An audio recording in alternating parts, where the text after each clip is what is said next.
السلام علیکم ورحمۃ اللہ وبرکاتہ۔ شہ نشین بتشریف فرما مہمان مقرر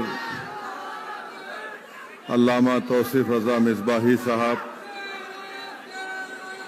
مولانا انوار احمد صاحب، مولانا سید مسعود حسین مستعیدی صاحب، خطیب شاہی مسجد مولانا احسن الحمومی صاحب، مولانا تراب قدیری صاحب، مولانا فضل اللہ قادری صاحب، جشن رحمت للعالمین صلی اللہ علیہ وسلم کے استقبالیہ کمیٹی کے صدر جناب جعفر حسین معراج صاحب، تمام اراکین استقبالیہ کمیٹی، تلنگانہ اور مہاراشٹر سے تشریف لائے مجلس اتحاد المسلمین کے تمام صدر و معتمدین و اراکین، مجلس اتحاد المسلمین کے اراکین اسمبلی، اراکین بلدیہ، میری عزتدار ماں اور بہنوں، معزز حاضرین اکرام، عزیزان ملت اسلامیہ، مجلس اتحاد المسلمین کی جانب سے برسا برس سے جلسے رحمت للعالمین صلی اللہ علیہ وسلم اور نعتیہ مشاعرے کا انعقاد عمل میں لایا جا رہا ہے۔ اس سال مجلس اتحاد المسلمین نے اپنے جلسے اور نعتیہ مشاعرے کو حسب روایت 4 دن پہلے جشن رحمت للعالمین صلی اللہ علیہ وسلم کا جلسہ اور نعتیہ مشاعرے کا انعقاد مجلس کرنے جا رہی ہے۔ آپ جانتے ہیں کہ مجلس اتحاد المسلمین نے یہ فیصلہ اس لیے لیا کیونکہ جس دن رات میں مجلس کا جلسہ تھا یا ہونے والا تھا، 27 تاریخ کو سپٹمبر کی اور پھر 28 کو ہمارے ہندو بھائیوں کا تہوار ہے گنیش کا، اور پھر اسی دن میلاد کا جلوس بھی حیدرآباد میں بڑا فقید المثال جلوس نکلتا ہے۔ تو سب سے رائے مشورہ کر کے یہ فیصلہ لیا گیا کہ ہمارے لیے بہت ضروری ہے کہ ہم ہمارے شہر اور ہماری ریاست کے امن کو برقرار رکھیں۔ اور آپ تمام لوگ جانتے ہیں کہ 1.5-2 مہینے کے اندر ریاست تلنگانہ میں اسمبلی کے انتخابات بھی ہونے جا رہے ہیں۔ اسی لیے مجلس نے فیصلہ لیا کہ ہر حال میں امن کو برقرار رکھا جائے، کسی بھی قسم سے ایسی طاقتوں کو موقع نہ دیا جائے جو ہمارے ریاست تلنگانہ کے 9 سال کے امن کو کوئی بگاڑ سکے۔ اور یہ فیصلہ لیا گیا کہ آج جشن رحمت للعالمین صلی اللہ علیہ وسلم کا جلسہ ہوگا اور انشاءاللہ کل نعتیہ مشاعرہ ہوگا۔ آپ نے یہ بھی سنا، جنید پاشا نے بتایا کہ 1 اکتوبر کے دن انشاءاللہ تعالی دوپہر 12 بجے میلاد کمیٹی کے زیر اہتمام میلاد جلوس کی شروعات مکہ مسجد سے کی جائے گی۔ میری آپ تمام سے ادباً گزارش ہے، غلامان مصطفیٰ سے، عاشقان مصطفیٰ صلی اللہ علیہ وسلم سے، کہ وہ 1 اکتوبر کے جلوس میں شرکت کریں۔ اور میری آپ سے یہ بھی گزارش ہے کہ ہم اپنے شہر کے اور اپنی ریاست کے امن کو برقرار رکھیں۔ عید میلاد النبی اور جشن رحمت للعالمین صلی اللہ علیہ وسلم تو صبح قیامت تک جاری اور ساری رہے گا انشاءاللہ۔ میرے عزیز دوستوں اور بزرگوں، ابھی مجھے مولانا انوار احمد صاحب بتا رہے تھے کہ کہ 9 ربیع الاول کے تعلق سے بھی ایک قول ہے کہ 9 ربیع الاول کے دن رسول اللہ صلی اللہ علیہ وسلم کی بھی آمد ہوئی ہے۔ تو میں آپ تمام کو عید میلاد النبی کی مبارکباد بھی پیش کرتا ہوں، اور میرے عزیز دوستوں اور بزرگوں، علماء کرام نے ماہ ربیع الاول کی ایک بہت بڑی تصریح فرمائی اور یہ لکھا اور فرمایا کہ اس ماہ ربیع الاول کی ایک بہت بڑی فضیلت ہے اور اس کا مرتبہ ہے، بلکہ یہ بھی لکھا کہ اس ماہ مبارک کا مرتبہ ماہ رمضان سے بھی بڑھ کر ہے، اس لیے کہ رمضان کے مبارک مہینے میں اللہ سبحانہ و تعالیٰ نے قرآن کریم کو نازل کیا، تو اللہ سبحانہ و تعالیٰ نے ربیع الاول کے مہینے میں صاحب قرآن کو بھیجایا، اس میں قرآن آیا تو اس مہینے میں قرآن والے تشریف لائے، اور اگر اللہ محمد مصطفیٰ صلی اللہ علیہ وسلم کو پیدا نہ کرتا تو ہم کو نہ قرآن ملتا، نہ نماز ملتی، نہ زکوٰۃ ملتا، اور جو کچھ ملا وہ صدقہ ہے نبی کریم صلی اللہ علیہ وسلم کا۔ بلکہ اگر محمد مصطفیٰ صلی اللہ علیہ وسلم نہ ہوتے تو کائنات کا ذرہ بھی معرض وجود میں نہیں آتا۔ حدیث قدسی ہے کہ اللہ سبحانہ و تعالیٰ فرماتا ہے کہ میرے محبوب اگر آپ نہ ہوتے تو میں اپنی ربوبیت کا بھی اظہار نہیں کرتا۔ میرے عزیز دوستوں اور بزرگوں، اللہ سبحانہ و تعالیٰ نے انسان کو بے شمار نعمتوں سے نوازا۔ اللہ سبحانہ و تعالیٰ نے ہم کو اور آپ کو آنکھ دیا اس کے قدرت کے نظارے دیکھنے کے لیے، اللہ نے ہم کو کان دیے دنیا کی آوازیں سننے کے لیے، اللہ نے انسان کو دماغ دیا تاکہ اس پر زور ڈال کر وہ اچھائی اور برائی میں تمیز محسوس کر سکے، اللہ نے انسان کو ہاتھ اور پیر دیے تاکہ وہ اس کی زمین پر چل سکے، اللہ نے انسان کو دل دیا تاکہ اس میں ایک احساس پیدا ہو سکے، مگر کہیں پر بھی اللہ سبحانہ و تعالیٰ نے یہ نہیں فرمایا کہ انسان میں نے تجھے نعمتیں دے کر تجھ پر ایک بہت بڑا احسان کیا۔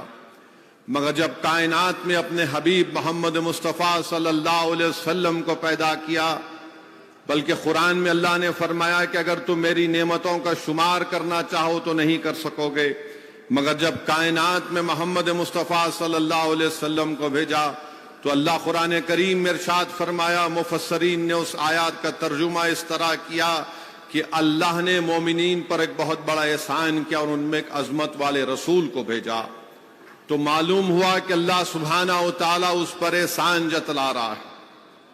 میرے عزیز دوستوں اور بزرگوں، امام سہیلی رحمت اللہ علیہ لکھتے ہیں کہ شیطان 4 مرتبہ چیخ مار کر رویا، ایک اس وقت جب اس کو ملعون قرار دیا گیا، دوسرے جب اس کو آسمانوں سے پسیوں کی طرف پھینک دیا گیا، تیسرے جب رسول اللہ صلی اللہ علیہ وسلم کی آمد ہوئی، اور چوتھے جب سورہ فاتحہ کو اللہ نے نازل کیا۔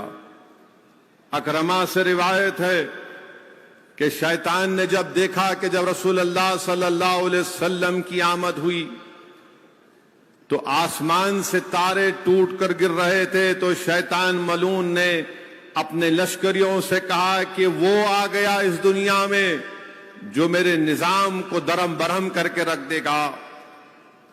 تو ابلیس کے لشکریوں نے کہا کہ تم کیوں نہیں اس کے قریب جا کر اس کو جنون میں مبتلا کر دیتے۔ جب وہ محمد مصطفیٰ صلی اللہ علیہ وسلم کے قریب جانے کی کوشش کیا تو حضرت جبرائیل نے اس کو ایسی لات ماری کہ وہ یمن میں جا کر گرا۔ میرے عزیز دوستوں اور بزرگوں، حضرت شاہ ولی اللہ محدث دہلوی اپنے والد شاہ عبد الرحیم کا واقعہ دور سمین میں لکھتے ہیں کہ شاہ عبد الرحیم ان کے والد کا واقعہ لکھتے ہیں کہ شاہ عبد الرحیم رحمت اللہ علیہ جب 11 ربیع الاول کی تاریخ ہوتی تو شاہ عبد الرحیم رحمت اللہ علیہ کھانا پکواتے اور غریبوں میں اس کو کھانا کھلاتے۔ ایک دن شاہ عبد الرحیم رحمت اللہ علیہ کے پاس پیسے نہیں رہے، صرف 2 آنے تھے جس سے انہوں نے بنے ہوئے چنے خریدے اور غریبوں میں جشن عید میلاد النبی کے سلسلے میں غریبوں میں بانٹ دیے، تو شاہ ولی اللہ لکھتے ہیں کہ میرے والد نے رات میں رسول اللہ صلی اللہ علیہ وسلم کو خواب میں دیکھا، اور رحمت اللہ عالمین صلی اللہ علیہ وسلم تشریف فرمائے اور آپ کے سامنے صلی اللہ علیہ وسلم کے بھنے ہوئے چنے رکھے ہوئے ہیں، اور رسول اللہ صلی اللہ علیہ وسلم نے ارشاد فرمایا کہ عبد الرحیم تو نے ان بھنے ہوئے چنوں کو بانٹ کر غریبوں میں بہت اچھا کام کیا۔ تو معلوم ہوا کہ رسول اللہ صلی اللہ علیہ وسلم کی آمد کا جشن منانا رسول اللہ صلی اللہ علیہ وسلم کی خوشی کا باعث بنتا ہے۔ بانی جامع نظامیہ کے پیر و مرشد حاجی امداد اللہ مہاجر مکی رحمت اللہ علیہ، انور اللہ شاہ فاروقی رحمت اللہ علیہ کے پیر و مرشد حاجی امداد اللہ مہاجر مکی رسالہ فیصلہ حفظ مسئلہ میں لکھتے ہیں کہ فقیر کا مشرب یہ ہے کہ وہ عید میلاد النبی کی تقریب میں شرکت کرتا ہے اور اس کو منعقد بھی کرتا ہے اور اس سے فیوز و برکات بھی حاصل کرتا ہے۔ تو میرے عزیز دوستوں اور بزرگوں، آج ہم تمام لوگ جشن رحمت اللہ عالمین کے سلسلے میں جمع ہوئے ہیں، اور قرآن کریم میں اللہ سبحانہ و تعالی سورہ الحجر کی 71ویں آیات میں فرماتا ہے کہ اے محبوب ہم آپ کی زندگی کی قسم کھاتا ہے اللہ، اے محبوب آپ کی زندگی کی قسم۔ حضرت عباس لکھتے ہیں کہ اللہ سبحانہ و تعالی نے رسول اللہ صلی اللہ علیہ وسلم سے ہٹ کر کسی کی بھی قسم نہیں کھائی، تو معلوم ہوا سب سے معزز اور مکرم ہے۔ میرے عزیز دوستوں اور بزرگوں، وہیں پر سورہ توبہ کی آیت نمبر 24 میں اللہ سبحانہ و تعالی فرماتا ہے کہ میرے محبوب آپ فرما دیجئے، اللہ سبحانہ و تعالی محمد مصطفیٰ صلی اللہ علیہ وسلم سے قرآن کریم میں ارشاد فرما رہا ہے کہ محبوب آپ فرما دیجئے کہ اگر تمہارے باپ، تمہارے بیٹے، تمہارے بھائی، تمہاری دولت، وہ تجارت جس کا نقصان تمہیں ڈر ہوتا ہے، اور تمہارے آرام کے گھر اگر تمہیں اللہ اور اس کے رسول اور اللہ کے راہ میں جہاد کرنے سے روکتے ہیں تو تیار ہو جاؤ، اللہ تم پر عذاب بھی جائے گا اور اللہ نافرمانوں کی مدد نہیں کرتا۔ تو میرے عزیز دوستوں اور بزرگوں، رسول اللہ صلی اللہ علیہ وسلم کی سنت اور قرآن کو ماننا ضروری ہے۔ صرف زبان سے دعوے کر دینا کہ ہم ماننے والے ہیں یہ ناکافی ہوگا۔ تو میرے عزیز دوستوں اور بزرگوں، اسی لیے شاعر مشرق علامہ اقبال نے کیا خوب لکھا کہ مغز قرآن روح ایمان جان دین، مغز قرآن روح ایمان جان دین، ہست حب رحمت للعالمین۔ مانے قرآن کا مغز رسول اللہ صلی اللہ علیہ وسلم ہے، ایمان کی جان محمد مصطفیٰ صلی اللہ علیہ وسلم ہے، ایمان کی روح محمد مصطفیٰ صلی اللہ علیہ وسلم۔ اگر آپ اور ہم صحابہ کرام کی زندگیوں کا مطالعہ کریں گے، پڑھیں گے، تو معلوم ہوگا کہ صحابہ کرام نے اللہ کے رسول صلی اللہ علیہ وسلم کے عشق میں، محبت میں کتنی بڑی بڑی قربانیاں پیش کی۔ صحابہ کرام نے رسول اللہ صلی اللہ علیہ وسلم کی سنتوں سے کتنی محبت کی۔ جس چیز کو رسول اللہ صلی اللہ علیہ وسلم کا ہاتھ لگ جاتا، صحابہ کرام اس سے بھی محبت کرتے تھے۔ علماء کرام نے لکھا کہ مدینہ شریف میں حضرت عباس رضی اللہ تعالی عنہ کا گھر تھا، اور مسجد نبوی کے راستے میں حضرت عباس کا گھر تھا۔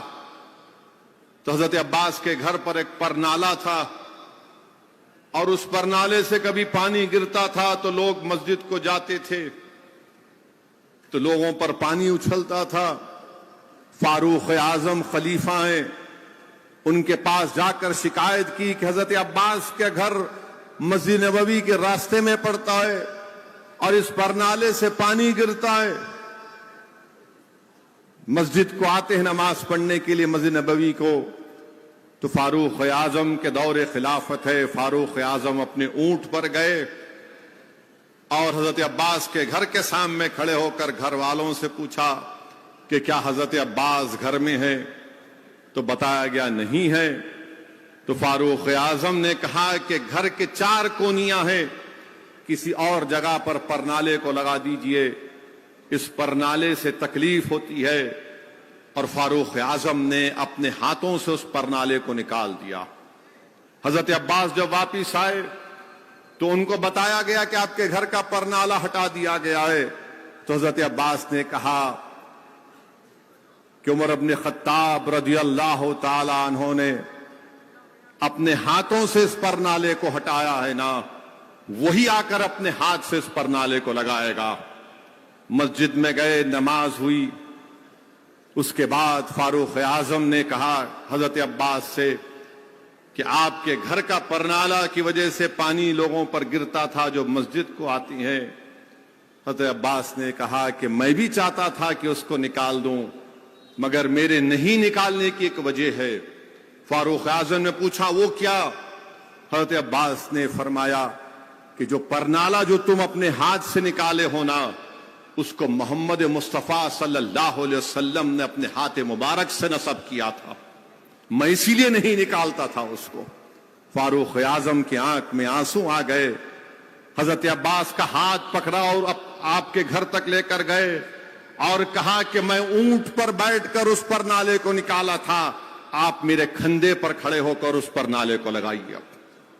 میرے عزیز دوستوں اور بزرگوں، یہ محبت تھی رسول اللہ صلی اللہ علیہ وسلم سے، یہ محبت تھی۔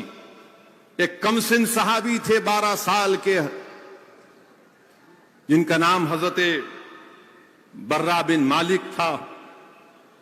12 سال کی عمر میں رسول اللہ صلی اللہ علیہ وسلم کا انتظار کرتے تھے مدینے میں، اور جیسے رسول اللہ صلی اللہ علیہ وسلم کو دیکھتے دوڑتے رسول اللہ صلی اللہ علیہ وسلم کے پاس اور آ کر عرض کرتے آقا کچھ کام ہے تو بتائیے، کچھ خدمت ہے تو بتائیے۔ تو محمد مصطفیٰ صلی اللہ علیہ وسلم حضرت برا کو کہتے یہاں جاؤ، یہ کام کرو، فلاں چیز لے کر آؤ۔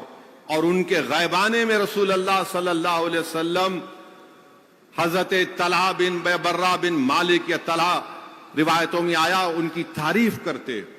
تو صحابہ کرام پوچھتے 12 سال کے کم سن بچے کے لیے آقا آپ اس کی اتنی تعریف کرتے ہیں؟ تو رسول اللہ صلی اللہ علیہ وسلم نے اس 12 سال کے صحابی کے جوش محبت کو دکھانے کے لیے ان سے کہتے ہیں کہ اے طلحہ جاؤ تمہارے باپ کا کام تمام کر دو۔ تو اٹھتے دوڑتے ہیں۔ ایک روایت میں آیا کہ شیر خدا حضرت علی کے گردن کی تلوار نکال کر دوڑتے ہیں کہ آقا کا حکم ہوا ہے۔ رسول اللہ صلی اللہ علیہ وسلم صحابیوں سے کہتے ہیں روکو اس بچے کو، روکو۔ صحابی ان کو روکتے ہیں۔ یہ رسول اللہ صلی اللہ علیہ وسلم دکھانا چاہ رہے تھے 12 سال کے کم سن صحابی میں کتنی رسول اللہ صلی اللہ علیہ وسلم سے محبت ہے۔ وہ بیمار پڑ جاتے ہیں۔ اللہ کے رسول صلی اللہ علیہ وسلم حضرت طلحہ کے گھر کو دن میں 2 مرتبہ جاتے ہیں، ان کی عادت کرتے ہیں۔ ایک دن رسول اللہ صلی اللہ علیہ وسلم حضرت طلحہ کی پیشانی پر ہاتھ رکھ کر ان سے کہتے ہیں، بات کرتے ہیں، پھر ان کے والد کے کان میں کچھ بات کرتے ہیں اور رسول اللہ صلی اللہ علیہ وسلم روانہ ہو جاتے ہیں۔ یہ 12 سال کے کم سن صحابی اپنے والد سے پوچھتے ہیں کہ بتاؤ ابا، رحمت اللہ علیہ صلی اللہ علیہ وسلم نے آپ کو کان میں کیا کہا؟ ان کے والد کہتے ہیں کہ نہیں تم سے کوئی متعلق بات نہیں ہے۔ وہ کہتے نہیں ابا بتاؤ مجھے، رسول اللہ صلی اللہ علیہ وسلم نے مجھ سے نہیں کہا، آپ کے کان میں کہا۔ تو ان کے والد آنکھ میں آنسو لا کے کہتے ہیں کہ بیٹا اللہ کے رسول صلی اللہ علیہ وسلم نے مجھے بتایا کہ آج رات تو اس دنیا کو چھوڑ کر چلا جائے گا۔ تو یہ کم سن صحابی کا جوش محبت دیکھیے۔ وہ کہتے ہیں کہ ابا میری آخری وصیت سنو، آپ میری آخری وصیت سنو۔ آپ کو کہتا ہے کہ اگر میرا آج رات میں میرا انتقال ہو جائے گا تو آپ میرے انتقال کی خبر رسول اللہ صلی اللہ علیہ وسلم کو نہیں بتانا۔ ان کے والد پوچھتے ہیں کیوں نہیں بتانا؟ تو بولتے ابا مدینے کی گلیوں میں یہودیوں کے گھر ہیں، میں نہیں چاہتا کہ رسول اللہ صلی اللہ علیہ وسلم پر آنچ آئے، رسول اللہ صلی اللہ علیہ وسلم کوئی خطرہ مول لے۔ میری وصیت ہے کہ میرے انتقال کے بعد فوراً مجھے دفنا دیا جائے، اور یہی رسول اللہ صلی اللہ علیہ وسلم کی شریعت کہتی ہے۔ میرے عزیز دوستوں اور بزرگوں، ان کا انتقال ہو جاتا ہے، وصال ہو جاتا ہے، ان کی وصیت کے مطابق ان کو دفنا دیا جاتا ہے۔ رسول اللہ صلی اللہ علیہ وسلم کو جب معلوم ہوتا ہے کہ طلحہ کا انتقال بھی ہو گیا، وصال ہو گیا، ان کو دفنا بھی دی گیا، رسول اللہ صلی اللہ علیہ وسلم ان کے گھر کو آ کر پوچھتے ہیں کیوں نہیں مجھے بتایا گیا؟ ان کے والد شرمندہ نگاہوں سے نیچے نظریں جھکا کر کہتے ہیں رسول اللہ میرے بیٹے نے وصیت کی تھی۔ تو اللہ کے رسول صلی اللہ علیہ وسلم، دیکھیے آپ، رسول اللہ صلی اللہ علیہ وسلم حضرت طلحہ کی خبر پر جاتے ہیں، ساری دنیا گنبد خضرا کے مکین کے پاس جاتی ہے، اور آقا اپنے محبت کرنے کے والے کی خبر پر جا کر کہتے ہیں یا اللہ جب میرا طلحہ تجھ سے ملے گا تو اس سے مسکرا کر مل۔ رسول اللہ صلی اللہ علیہ وسلم دعا کرتے ہیں کہ اللہ جب میرا طلحہ تجھ سے ملے گا تو مسکرا کر مل۔ میرے عزیز دوستوں اور بزرگوں، صحابہ کرام کی زندگیوں کا مطالعہ کریں گے تو ایسے بے شمار واقعات ہم کو ملیں گے کہ کنز الایمان میں حدیث شریف آئی کہ اللہ کے رسول صلی اللہ علیہ وسلم خطبہ دے رہے ہیں، جمعے کا خطبہ دے رہے ہیں، اور خطبے کے دوران میں مسجد نبوی میں کسی شخص سے کہتے ہیں کہ بیٹھ جاؤ۔ جب یہ آواز مسجد نبوی سے باہر نکلتی ہے، حضرت مرثد رضی اللہ تعالیٰ عنہ گھر کے دروازے کی چوکٹ پر ہیں، رحمت اللہ علیہ کی آواز کانوں میں آئی، گھر کے چوکٹ پر بیٹھ گئے۔ حضرت زید مسجد کی گلی میں ہے، آواز آئی، بیٹھ گئے۔ حضرت انس بن مالک جوتوں کی جگہ کھڑے ہوئے ہیں، آواز آئی، بیٹھ جاؤ، بیٹھ گئے۔ جب نماز کے بعد رسول اللہ صلی اللہ علیہ وسلم نے پوچھا کہ زید بن حارثہ کہاں ہیں، انس بن مالک کہاں ہیں، حضرت مرثد کہاں ہیں، تو سب نے کہا ہے رسول اللہ صلی اللہ علیہ وسلم آپ کا حکم، ہم بیٹھ گئے۔ اللہ کے رسول صلی اللہ علیہ وسلم نے فرمایا کہ میں نے تم کو نہیں، آپ سے نہیں کہا تھا، کسی اور سے کہا تھا۔ حضرت انس بن مالک نے کہا یا رسول اللہ صلی اللہ علیہ وسلم آپ نے نام لے کر نہیں کہا، آپ نے کہا بیٹھ جاؤ، تو ہم بیٹھ گئے۔ یہ رسول اللہ صلی اللہ علیہ وسلم سے محبت ہے۔ کسی شاعر نے بڑا خوب کہا، لکھا، ہم نے کبھی خطرے پر غور نہ کیا، نہ کبھی دریا دیکھا، پر جہاں تیری جھلک دکھی ڈوب گئے، جہاں تیری جھلک دکھی ڈوب گئے۔ میرے عزیز دوستوں اور بزرگوں، حضرت ابو ذر غفاری رضی اللہ تعالیٰ عنہ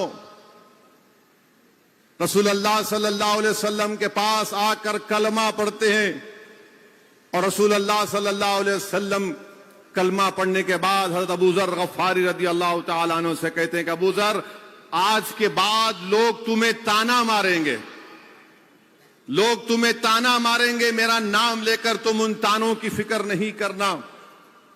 حضرت ابو ذر غفاری رضی اللہ تعالیٰ عنہ وعدہ کرتے ہیں یا رسول اللہ صلی اللہ علیہ وسلم میں کفار کے تانوں کی فکر نہیں کروں گا۔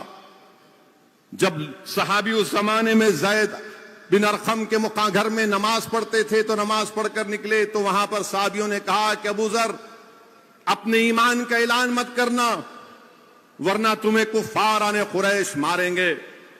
حضرت ابو ذر غفاری نے کہا کہ مشورہ تو سنا مگر مانوں گا نہیں، مشورہ تو سن لیا مگر مانوں گا نہیں، کیونکہ میں نے رسول اللہ صلی اللہ علیہ وسلم کو وعدہ کر کے آیا تھا کہ جو تانے ماریں گے میں اس کی فکر نہیں کروں گا، میں مار کھاؤں گا مگر ارل اعلان کہوں گا کہ میں محمد مصطفیٰ کی غلامی کا طوق اپنے گلے میں ڈال چکا ہوں، اور میں اشہد ان لا الہ الا اللہ و اشہد ان محمد رسول اللہ کا اعلان کر چکا ہوں۔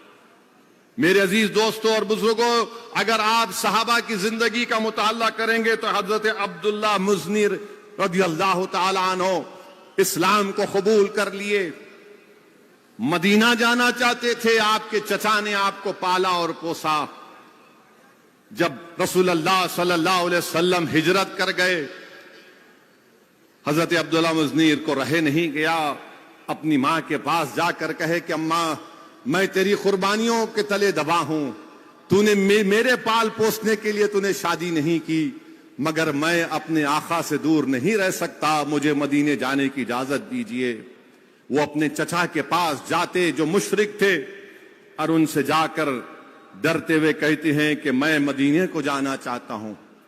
ان کے چچا غصے میں کہتے ہیں کہ کیوں جانا چاہتے؟ بولے میں رسول اللہ صلی اللہ علیہ وسلم کا غلام ہوں۔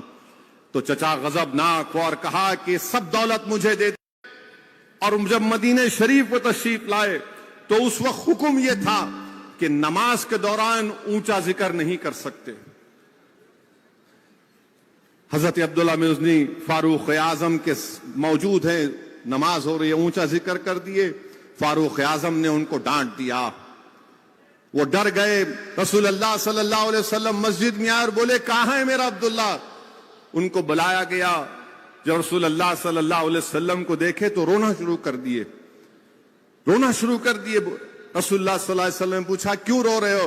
تو کہا رسول اللہ صلی اللہ علیہ وسلم آقا مجھ سے غلطی ہو گئی، میں نے زور زور سے ذکر کیا اور فاروق اعظم نے مجھے ڈانٹا۔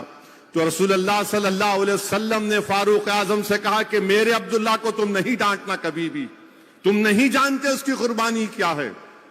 حضرت عبداللہ مزنی بیمار پڑ جاتی ہیں، وصال ہو جاتا ہے، انتقال ہو جاتا ہے۔ تو رسول اللہ صلی اللہ علیہ وسلم اپنے ہاتھوں سے ان کی قبر میں اتر کر ان کو اتارتے ہیں اور کہتے ہیں یا اللہ میں اس سے راضی تھا، تو بھی اس سے راضی ہو جا۔ میرے عزیز دوستوں اور بزرگوں، ایک صحابی تھے جن کا نام ابو خزیمہ رضی اللہ تعالیٰ عنہ تھا۔ واقعات میں آیا کہ اللہ کے رسول صلی اللہ علیہ وسلم نے ایک یہودی سے گھوڑا خریدا، قیمت طے ہو گئی اور رسول اللہ صلی اللہ علیہ وسلم نے فرمایا کہ میں جا کر پیسے لے کر آؤں گا۔ تو اتنے میں تمام یہودی اس یہودی کو بول دیے تو نے سستے میں بیچ دیا محمد صلی اللہ علیہ وسلم کو۔ رسول اللہ صلی اللہ علیہ وسلم واپس آئے تو اس نے کہا کہ میں آپ کو نہیں بیچوں گا۔ رحمت اللہ علیہ صلی اللہ علیہ وسلم نے فرمایا کہ تم نے مجھ سے سودا کیا ہے اتنی قیمت پر؟ تو یہودی بولا کہ نہیں میں نے نہیں کیا، اگر کوئی ایک گواہ آ جائے گا تو میں آپ کو دے دوں گا، ایک گواہ۔ حضرت ابو خزیمہ رضی اللہ تعالیٰ نے ہاتھ اٹھا کر کہے کہ میں نے سنا رسول اللہ صلی اللہ علیہ وسلم نے سودا کیا تجھ سے، یہودی کو کہا۔ وہ خاموش ہو گیا۔ رسول اللہ صلی اللہ علیہ وسلم نے حضرت بلال سے کہا کہ قیمت لو اور اس یہودی کو دو اور گھوڑے کو گھر کو لے کر جاؤ۔ اللہ کے رسول صلی اللہ علیہ وسلم نے حضرت ابو خزیمہ کا ہاتھ پکڑا اپنے دست مبارک سے اور کہا کہ ابو خزیمہ تو نہیں تھا یہاں پر جب میرا یہودی سے سودا ہوا تھا۔ حضرت ابو خزیمہ رضی اللہ تعالیٰ عنہ رسول اللہ صلی اللہ علیہ وسلم کے چہرے انور کو دیکھتے ہیں، خوب دیکھتے ہیں اور آنکھ میں آنسو آ جاتی ہیں اور کہتے ہیں یا رسول اللہ صلی اللہ علیہ وسلم ہم تو اللہ کو بھی نہیں جانتے تھے، آپ نے کہا اللہ ہے تو ہم نے کہا ہے۔ یا رسول اللہ صلی اللہ علیہ وسلم آپ نے کہا یہ اللہ کی کتاب ہے پڑھو تو ہم پڑھے۔ یا رسول اللہ صلی اللہ علیہ وسلم آپ نے کہا زمین و آسمان کا بنانے والا اللہ ہے تو ہم نے مانا۔ یا رسول اللہ صلی اللہ علیہ وسلم آپ نے کہا سجدہ کرو تو ہم نے سجدہ کیا۔ یا رسول اللہ صلی اللہ علیہ وسلم آپ نے کہا رمضان میں روزہ رکھو تو ہم نے روزہ رکھا۔ اور ایک گھوڑے کے لیے رسول اللہ صلی اللہ علیہ وسلم میں گواہی نہیں دے سکتا۔ تو رسول اللہ صلی اللہ علیہ وسلم نے حضرت خزیمہ کا ہاتھ اٹھا کر کہا کہ جب کبھی بھی کسی کو گواہی دینے کی ضرورت پڑے گی تو اسلام میں 2 گواہی دینا پڑتا۔ آقا نے فرمایا کہ ابو خزیمہ کی ایک گواہی کافی ہے۔ حضرت ابو خزیمہ رضی اللہ تعالی عنہ کی ایک گواہی کافی ہے۔ میرے عزیز دوستوں اور بزرگوں، یہ صحابہ کرام کی رسول اللہ صلی اللہ علیہ وسلم سے محبت تھی۔ صہیب رومی کا ذکر ابھی ہم نے سنا، حضرت صہیب رومی کا ذکر مفتی خلیل احمد صاحب نے اپنی بصیرت افروز کتاب میں کیا۔ صہیب رومی دولت مند تھے مکے میں۔ ابو جہل سے کہا کہ میں جا رہا ہوں، ابو جہل نے کہا نہیں جانے دوں گا۔ صہیب رومی رضی اللہ تعالیٰ نے کہا اگر تو روکے گا تو تلوار نیزے سے مقابلہ ہوگا، چل میرے سے سودا کر لے۔ بولے کیا سودا ہے؟ بولے میری ساری دولت تو لے لے، مجھے مدینے کو جانے دے۔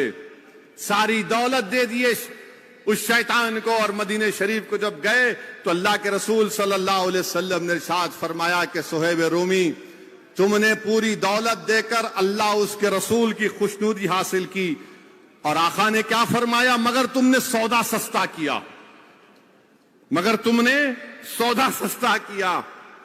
میں کہیں پر پڑھا کہ محبوب الہی نظام الدین اولیاء کے ایک مرید آپ کے پاس ملنے آئے، تو نظام الدین اولیاء محبوب الہی سے کہا کہ حضرت کچھ دے دیجیے آپ کا تبرک۔ تو نظام الدین اولیاء نے کہا یہ میری جوتی ہے، رکھ لے۔ جب وہ نظام الدین اولیاء محبوب الہی کے جوتی رکھ کر جا رہا تھا، راستے میں امیر خسرو سے ملاقات ہو گئی، راستے میں امیر خسرو سے ملاقات ہو گئی رحمت اللہ علیہ سے۔ وہ عاشق نظام الدین اولیاء تھے۔ اس کو کہا رک رک رک۔ اس نے کہا کیوں روکنے کو کہہ رہے ہو؟ امیر خسرو نے کہا کہ تیرے پاس سے میرے پیر مرشد کی خوشبو آ رہی ہے۔ اس نے کہا کہ نہیں نہیں۔ بولے نہیں، بتا سچائی کیا ہے؟ اس نے کہا کہ میں محبوب الہی نظام الدین اولیاء کے پاس گیا اور ان کی جوتیاں میرے پاس ہیں۔ امیر خسرو نے کہا کہ لا دے دے مجھے۔ بولا کہ نہیں دوں گا۔ بول کتنی قیمت لگائے گا؟ میں تجھے 2 لاکھ دینار دوں گا۔ غریب تھا، بولے 2 لاکھ دینار؟ بولے ہاں۔ 2 لاکھ دینار دیے، اپنے پیر و مرشد محبوب الہی کے ان جوتیوں کو لیا، اپنے دونوں سر کے بازو ایک کو یہاں رکھا ایک یہاں رکھا، اور اس پر امامہ باندھ کر محبوب الہی کے خانقاہ میں گئے۔ محبوب الہی درس دے رہے تھے، تقریر کر رہے تھے، اور ان امیر خسرو کے دل و دماغ میں بڑا خوشی تھی کہ میں نے 2 لاکھ دینار دے کر اپنے پیر و مرشد کی جوتیوں کو خرید لیا۔ تو محبوب الہی نے ایک نظر ڈالی ان پر، کہا کہ امیر خسرو تو نے بڑا سستا سودا کیا میری جوتیوں کا۔ میرے عزیز دوستوں اور بزرگوں، صحابی رسول تھے حضرت خباب، مزدور تھے، ایک یہودی آس بن وائل کے پاس مزدوری کرتے تھے۔ 2 دن مزدوری کے بعد جب مزدوری لینے کی بات آئی تو اس نے کہا کہ نہیں دوں گا مزدوری، تو محمد مصطفیٰ صلی اللہ علیہ وسلم کے کلمے کو چھوڑ دے۔ حضرت خباب نے کہا کہ نہیں نہیں، میں نہیں کر سکتا۔ اس نے اصرار کیا، دیکھو تمہاری 2 دن کی مزدوری ہے، 3 دن کی مزدوری ہے، تم چھوڑ دو اسلام کو۔ انہوں نے کہا نہیں چھوڑوں گا۔ پھر مسکرا کر حضرت خباب نے کہا میں تو یہ سمجھ رہا تھا کہ میری مزدوری مجھے ملے گی، مگر میرے آقا پر میری مزدوری میں قربان کرتا ہوں، مجھے تیری پیسوں کی ضرورت نہیں۔ ہاتھوں میں چھالے پڑ گئے تھے حضرت خباب کے، کہا کہ تیرے پیسوں کی ضرورت نہیں ہے، میں اسلام کو نہیں چھوڑ سکتا۔ میرے عزیز دوستوں اور بزرگوں، وہیں پر ہم دیکھیں گے حضرت عبد الرحمن بن عوف، عشر مبشرہ، جس کو دنیا میں جنت کی بشارت دے دی گئی، جس کے پیچھے رسول اللہ صلی اللہ علیہ وسلم نے نماز پڑھی۔ ایک غریب خاتون رسول اللہ صلی اللہ علیہ وسلم کو لا کر اپنے ہاتھوں سے بنا ہوا کرتا تحفتاً پیش کرتی اور کہتی یا رسول اللہ صلی اللہ علیہ وسلم اس کو قبول فرمائیے۔ اللہ کے رسول صلی اللہ علیہ وسلم رحمت اللہ عالمین نے قبول فرماتے، اور اس خاتون سے کہتے ہیں کیا میں پہن کر آؤں اس کو؟ وہ غریب خاتون خوش ہو جاتی، بولتے ہاں رسول اللہ صلی اللہ علیہ وسلم۔ رسول اللہ صلی اللہ علیہ وسلم اپنے گھر میں تشریف لاتے ہیں، اپنا کرتا اتارتے ہیں، اس خاتون کا تو لاہوا تحفہ پہن کر آتے ہیں۔ وہ خاتون بڑی خوش ہو جاتی ہے۔ حضرت عبد الرحمن بن عوف دیکھ کر کہتے ہیں کیا خوبصورت کرتا ہے یا رسول اللہ صلی اللہ علیہ وسلم، کیا رنگ اس میں ہے، خوب تعریف کرتے ہیں۔